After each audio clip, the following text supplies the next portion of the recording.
Bismillahirrahmanirrahim. Assalamualaikum warahmatullahi wabarakatuh. Baik, kita lanjutkan kembali materi mata kuliah komunikasi ilmiah. Sekarang kita masuk kepada penulisan metodologi penelitian.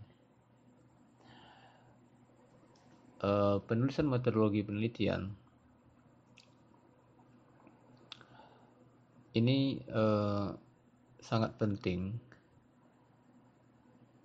karena bagian metodologi ini adalah bagian yang memungkinkan pembaca untuk bisa mengevaluasi pekerjaan kita.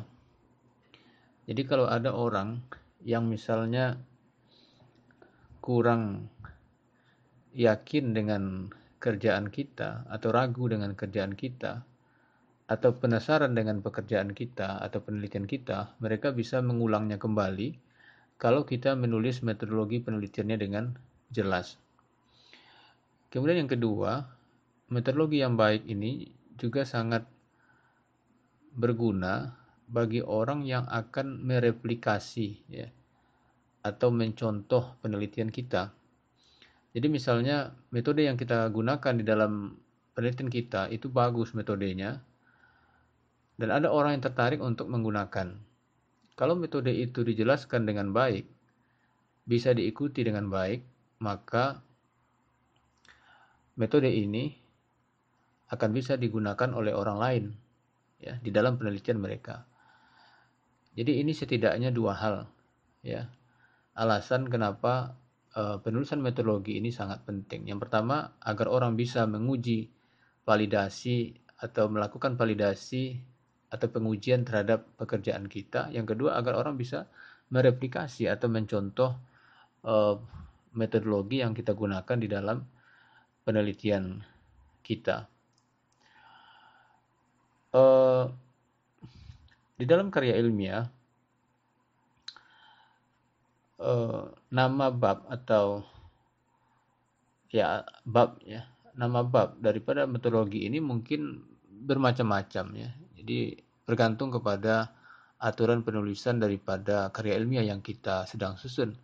Jadi misalnya jurnal ya, jurnal bisa jadi mereka kadang-kadang menulis ini material ya, materials and method ya, itu bisa jadi, atau bisa juga ada yang menulis method saja ya. Jadi ini bergantung kepada karya ilmiah yang kita tuju. Namun kalau di dalam skripsi, di dalam panduan skripsi jurusan fisika, bab ini isinya adalah bab ketiga itu adalah metode penelitian ya, metode penelitian. Jadi menggunakan istilah metode penelitian. Jadi apapun metode yang digunakan ya, isinya secara umum hampir sama ya, isinya pada umum hampir sama. Terkait dengan penulisan metodologi penelitian, hal yang sangat penting kita perhatikan ketika menulis metodologi penelitian ini adalah yang pertama, tujuan kita menulis metode penelitian adalah untuk menjawab tujuan penelitian yang kita sudah sebutkan pada bagian pendahuluan. Nah, jadi ada pertanyaan-pertanyaan penelitian dan tujuan-tujuan penelitian yang sudah kita sebutkan di dalam bab 1 atau bab pendahuluan. Jadi bab metodologi ini mestinya secara jelas menjelaskan atau memperlihatkan kenapa metode itu yang kita pilih ya. Kenapa metode itu yang cocok ya untuk menjawab pertanyaan-pertanyaan penelitian yang ada di dalam bab pendahuluan atau untuk mencapai tujuan penelitian yang ada di dalam pendahuluan. Jadi ini sebetulnya intinya metodologi ini. Jadi ketika kita membaca metodologi, bab metodologi, lalu kita hubungkan dengan tujuan penelitian, dengan pertanyaan-pertanyaan penelitian yang ada di dalam pendahuluan, ketika kita mendapatkan metode yang dipilih itu bisa menjawab pertanyaan penelitian atau tujuan penelitian di bab pendahuluan, berarti metodologi kita sudah memadai atau mencukupi. Namun ketika metodologi kita tidak bisa menjawab tujuan dan pertanyaan-pertanyaan penelitian yang ada di bab pendahuluan, berarti metodologi yang kita pilih ini belumlah memadai. Itu satu. Jadi kita harus fokus pada tujuan dan pertanyaan penelitian yang sudah kita sebutkan di bagian pendahuluan. Kemudian, di dalam metodologi penelitian, kita juga mestinya mensitasi sumber-sumber yang relevan. Ya, sumber-sumber yang relevan. Jadi metodologi yang kita pilih itu bisa dikuatkan dengan referensi yang sudah ada, ya. Karena besar kemungkinan metode yang kita pilih di dalam penelitian itu bisa jadi tidak kita pertama kali yang menggunakan. Jadi pasti sudah ada orang sebelumnya yang menemukan dan kita menggunakannya. Maka mestinya di dalam bab metodologi kita bisa mensitasi atau merujuk kepada referensi-referensi terkait sehingga semakin meyakinkan pembaca bahwa metode yang kita pilih ini adalah metode yang memang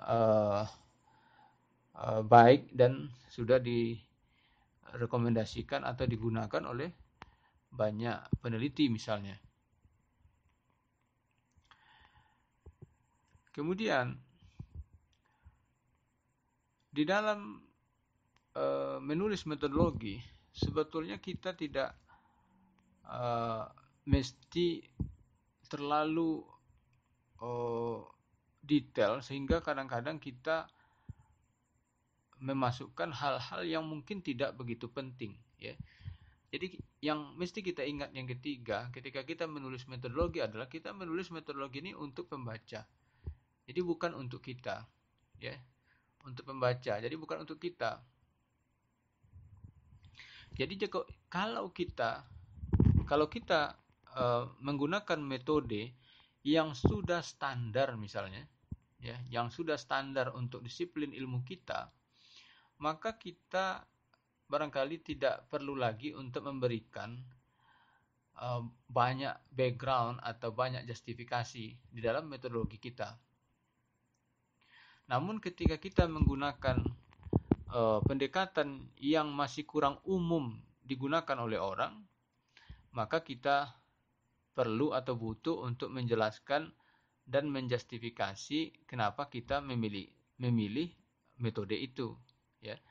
Namun kalau itu sudah standar, maka kita tidak perlu lagi menjelaskan karena kalau masalahnya ini, maka metodenya ini misalnya, nah itu sudah standar. Maka ini tidak perlu lagi kita memberikan terlalu banyak hal-hal yang kurang penting, ya. Jadi kalau terlalu banyak kita memberikan hal-hal yang sudah umum dan kurang penting, maka hal itu akan membosankan pembaca ketika mereka membaca metodologi kita.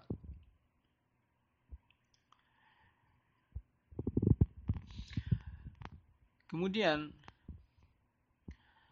hal lain hal yang keempat yang juga hal umum yang mesti kita perhatikan adalah andaikan ketika kita mengalami kesulitan, ya, andaikan kita menghadapi kesulitan di dalam mengumpulkan data misalnya atau menganalisa data misalnya, maka kita mesti menjelaskan di dalam pendahuluan bagaimana kita mengatasi ini, ya. Dan dengan solusi yang kita sebutkan itu, ya, tujuan yang kita ingin capai yang sudah kita sebutkan di dalam pendahuluan itu tetap tercapai. ada banyak kesulitan yang mungkin kita alami ketika kita mengumpulkan data dan menganalisa data, namun hal itu bisa kita atasi misalnya, ya. Bagaimana cara kita mengatasi itu? Maka disebutkan, ya, disebutkan. Ya contohnya mungkin begini. Idealnya Anda mungkin perlu penelitian di dalam sebuah ruangan yang perlu ada pengontrolan suhu, misalnya. Ya, ini contoh saja. Misalnya. Namun di lab Anda bisa jadi Anda tidak memiliki ruangan yang ada ruangan yang suhunya bisa dikontrol. Maka mungkin Anda melakukan pengontrolan suhu secara manual. Mungkin ya sebagai solusinya. Dan dengan jalan itu Anda bisa memastikan bahwa Anda bisa mempertahankan suhu itu sesuai dengan yang Anda inginkan dalam tempo waktu yang Anda butuhkan misalnya. Itu contoh. Dan ini mesti disebutkan ya di dalam metodologi. Jadi kita ada kesulitan, lalu bagaimana kita mengatasinya? Ini perlu kita jelaskan dan kita memastikan kepada pembaca bahwa solusi yang kita lakukan itu bisa meminimalisir atau kecil dampaknya terhadap kesimpulan penelitian yang kita dapatkan. Ya, ini mesti dilakukan. Jadi ini beberapa hal umum yang mesti kita ingat ketika kita menulis sebuah metodologi atau bab metodologi penelitian. Yang pertama, jangan lupa bahwa kita harus fokus pada tujuan dan pertanyaan-pertanyaan penelitian.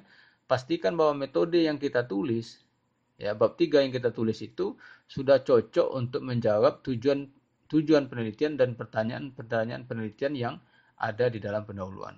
Kemudian jangan lupa mensitasi sumber-sumber yang relevan dengan metode yang kita pilih.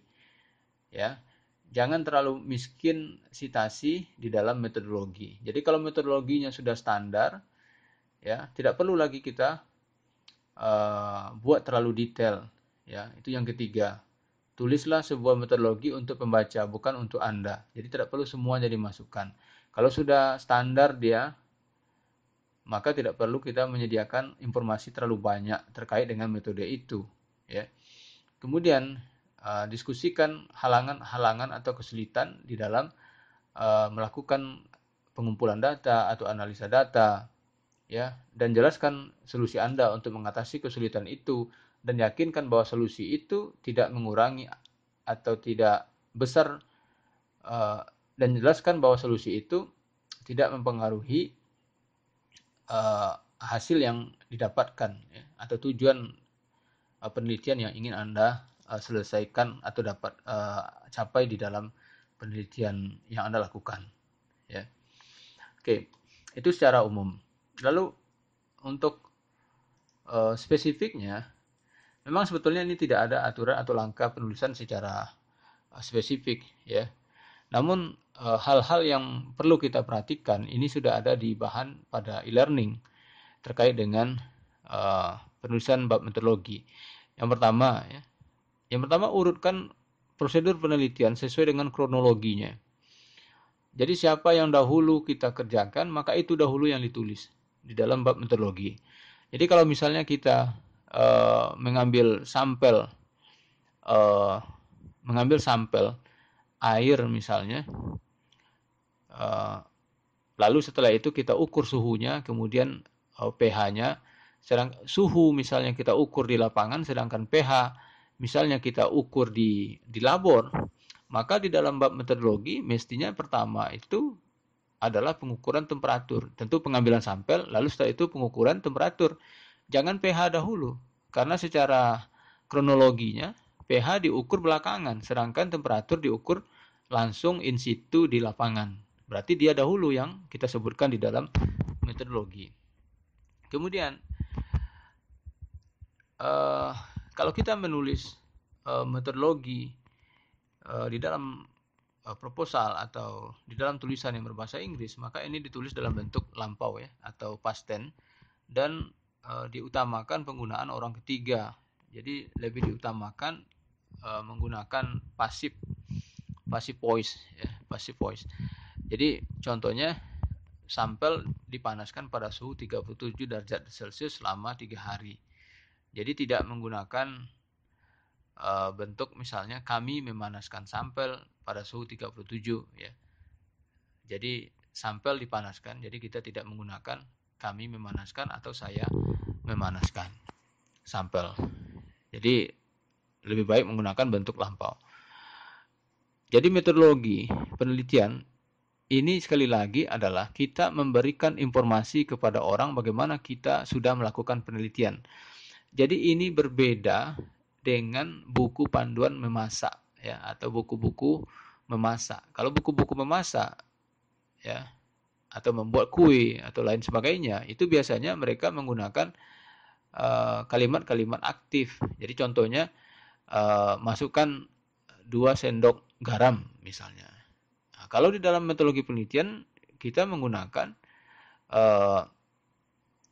kalimat pasif. Jadi 2 sendok garam dimasukkan ke dalam wajan misalnya.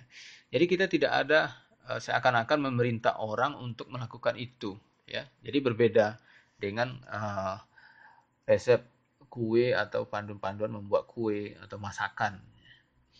Yang ketiga, kita mesti menjelaskan secara jelas ya, desain eksperimen ya, atau variabel-variabel yang kita ukur. Jadi berapa banyak perulangan daripada setiap perlakuan ya. Ini perlu kita sebutkan. Jadi desain eksperimen kalau memang ada kita menggunakan eksperimen ini mesti disebutkan. Lalu variabel yang kita ukur ini mesti kita sebutkan dan perulangannya kita sebutkan. Jadi misalnya kita melakukan perulangan berapa kali? 3 kali misalnya. Kenapa 3 kali? Ini juga mesti kita sebutkan alasannya. Jadi kenapa 3 kali? Ya. Ini mesti ada justifikasi kenapa perlakuannya seperti itu. Kemudian kita mesti menjelaskan mengapa setiap prosedur itu kita lakukan. Namun jika penjelasannya akan panjang, maka kita bisa merujuk referensi ya. Kita bisa menggantinya dengan referensi ya, daripada prosedur yang kita lalui ya. Kemudian andaikan jenis-jenis peralatan tertentu atau bahan tertentu itu akan mempengaruhi kesimpulan penelitian, maka ini mesti kita sebutkan di dalam metodologi penelitian. Namun tidak selalu hal ini kita sebutkan. Contohnya begini, misalnya kita meneliti tentang manggis, ya. Kalau manggis ini, manggis di Solo atau manggis di Padang atau manggis di Payakumbuh misalnya, dimanapun manggisnya, kira-kira zatnya mungkin sama, maka kita tidak perlu menyebutkan di dalam sampel kita bahwa manggis yang diambil adalah dari Solo. Ini contohnya. Jadi kita sebutkan saja bahwa manggis digunakan manggis jenis apa, karena kemungkinan jenis mungkin mempengaruhi, tapi kalau asal mungkin tidak mempengaruhi. Ya, namun kalau asal mempengaruhi, maka ini pasti perlu disebutkan. Contoh misalnya air sungai misalnya. Air sungai kemungkinan tingkat pencemarannya beda-beda sungai, kemungkinan kan berbeda tingkat pencemarannya. Maka kita ketika mengambil sampel air sungai, maka mesti kita sebutkan air sungainya dari mana, dan karena tingkat pencemaran air sungai kemungkinan juga bergantung kepada musim, maka tanggal kita atau bulan kita mengambil sampel itu sebaiknya juga kita sebutkan. Ya. Nah, ini maksudnya.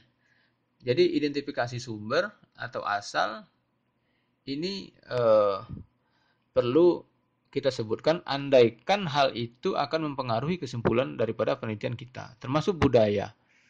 Ya, termasuk budaya. Jadi kalau kita misalnya meneliti tentang masyarakat, maka kita perlu ya menyebutkan, karena masyarakat itu berbeda-beda, ya berbeda pula kebiasaan mereka. ada kemungkinan hal itu akan mempengaruhi kesimpulan penelitian kita.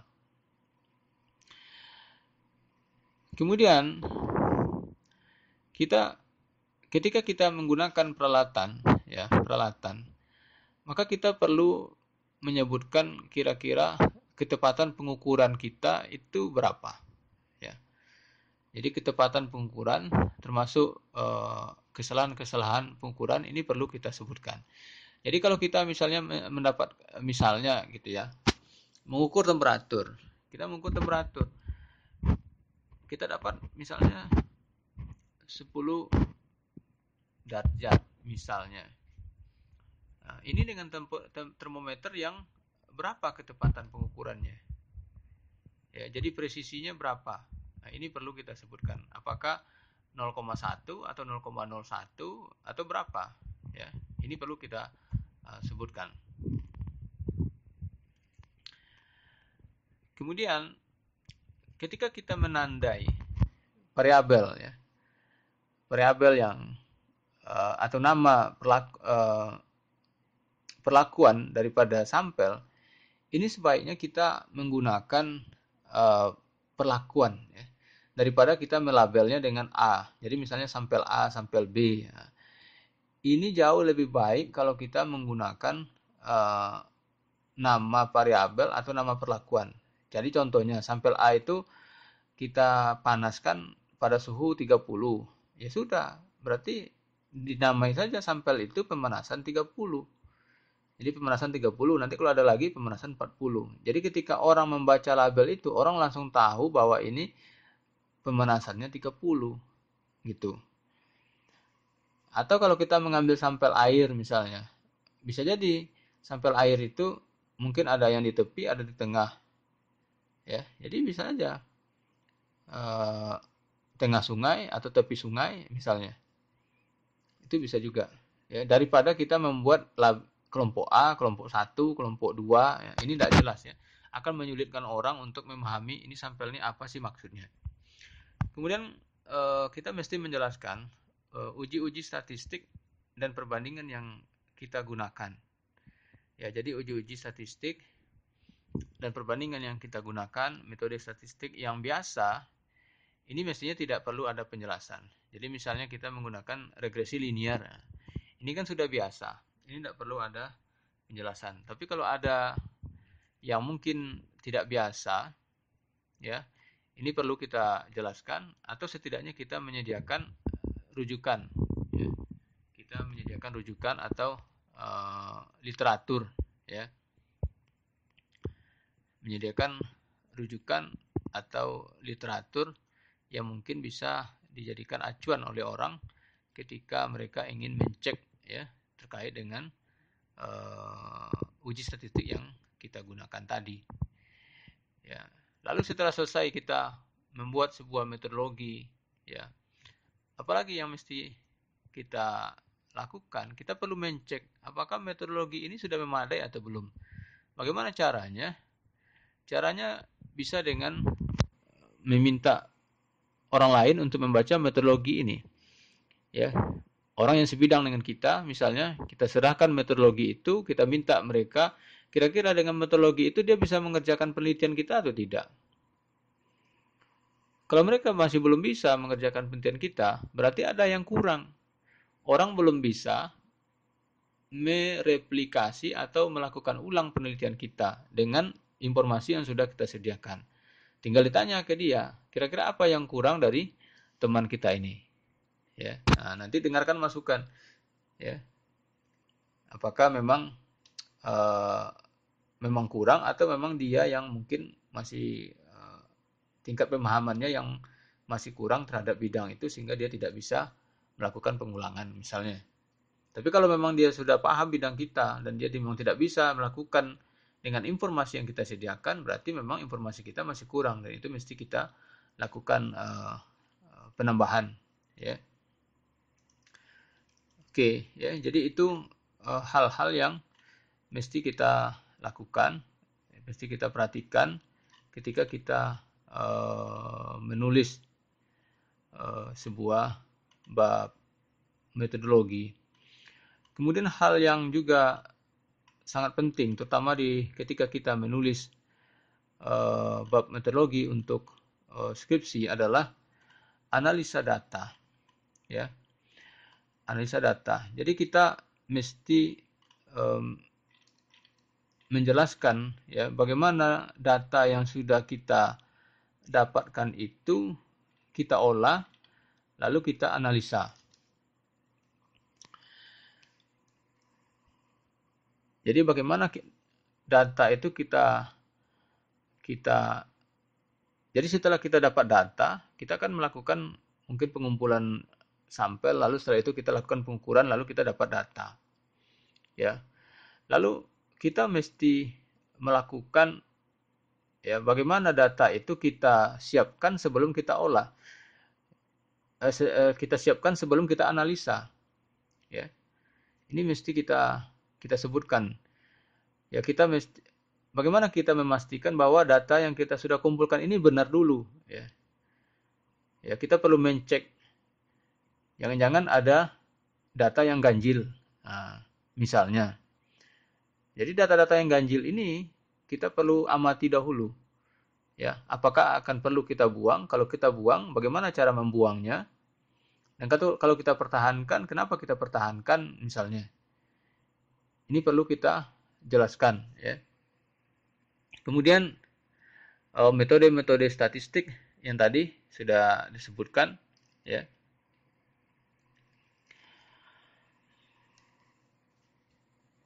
Jadi ini analisa data ini setelah data kita siapkan, ya. Sebelum kita analisa, sekarang bagian analisa. Jadi setelah kita memiliki data yang kita yakin bahwa data ini valid, ya, kita kan ingin menganalisanya.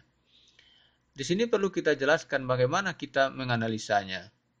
Ya, apakah kita menghubungkannya dengan variabel-variabel lain atau tabel-tabel standar misalnya.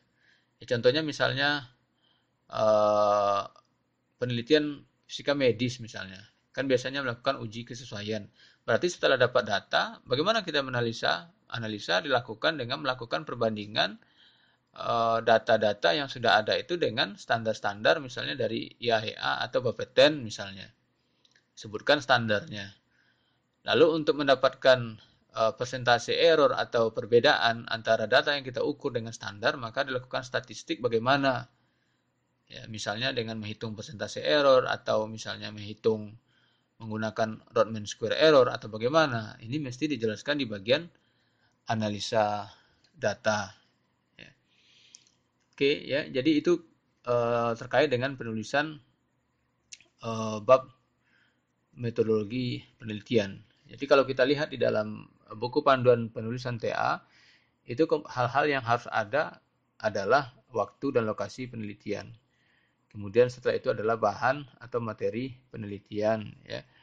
Namun kalau untuk riset-riset yang mungkin tidak menggunakan bahan, maka bisa di bagian yang kedua ini bisa menggunakan misalnya penelitian di bidang atmosfer. Mereka tidak mengumpulkan langsung tapi menggunakan data sekunder misalnya. Maka di bagian B ini bisa kita ganti dengan data penelitian. Ya, jelaskanlah ya data penelitian yang digunakan.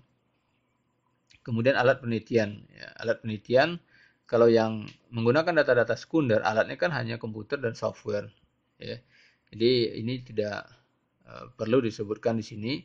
Kalau mau disebutkan juga, paling ya yang tidak standar. Contohnya misalnya softwarenya apa, mungkin bisa disebutkan di sini. Tapi kalau komputer, ini semua penelitian pasti menggunakan komputer, maka tidak perlu disebutkan di sini.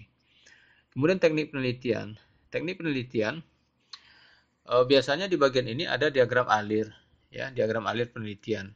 Sebaiknya diagram alir penelitian dimasukkan saja di teknik penelitian, tidak perlu membuat subbab lagi di bagian akhir metode penelitian. Biasanya kebanyakan mahasiswa membuat subbab lagi terpisah di bagian akhir. Mestinya dimasukkan saja di teknik penelitian. Misalnya dengan kata-kata tahap penelitian ini dapat dilihat pada diagram alir, dapat dilihat pada gambar 3.1 misalnya, ya. Jadi bisa dirujuk langsung di sini dan gambarnya di sini. Setelah diagram alir baru kita jelaskan setiap tahapan-tahapan tadi. Jadi pengumpulan data misalnya, ya, pengumpulan sampel, lalu setelah itu persiapan sampel, lalu setelah itu karakterisasi sampel, lalu setelah itu pengukuran, lalu setelah itu mungkin analisa data, ya. Jadi bisa disebutkan di teknik penelitian, ya. Jadi ini kalau kita lihat di panduan penulisan tugas akhir. Jadi itu kira-kira penjelasan terkait metode penelitian. Apa yang menjadi tugas adalah membuat bab metodologi penelitian dari proposal tugas akhir yang sudah Anda pilih, ya. Dikerjakan secara beransur-ansur, nanti pengumpulan akhirnya adalah di masa akhir perkuliahan ini. Setelah selesai seluruh rangkaian perkuliahan ini, maka Anda wajib mengumpulkan tugas tadi lengkap, ya, satu proposal utuh. Namun sekarang tetap diansur sehingga tetap di-upload pada forum yang sudah disediakan. Demikian, terima kasih. Untuk pertanyaan nanti kita diskusikan pada live chat besok pagi. Terima kasih. Assalamualaikum warahmatullahi wabarakatuh.